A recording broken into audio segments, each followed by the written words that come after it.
And this brings us to another.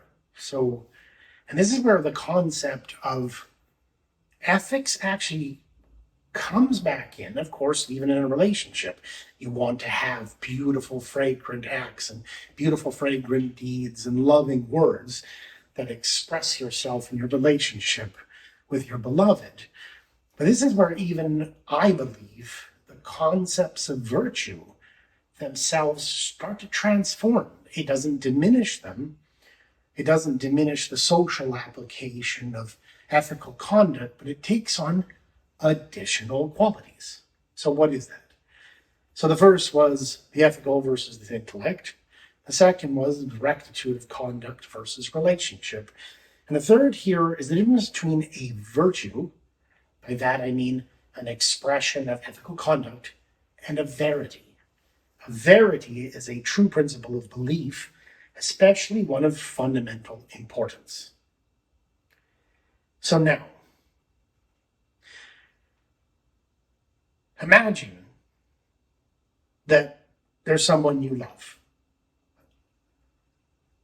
Their character, think of their likes, their dislikes, how they walk, how they talk, what their dreams are, what they long for, everything you know that is special and unique about that person. Now you encounter someone else, and that person tells you that they love them as well. That individual that you deeply, deeply love so much, they also love. Yet at the same time, you find that they are completely unaware of that person's character or nature or behavior, hopes or dreams or likes.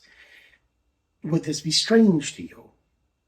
Would it call into question the other individual's love or adoration for this person that you love?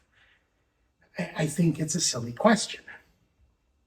I believe it's obvious that if you're saying you deeply, deeply love someone, and you have sought a relationship, and you've sought to understand truth, that if in the end you know nothing of that individual, nothing of that being, then that actually brings into stark relief the difference between someone who would know them.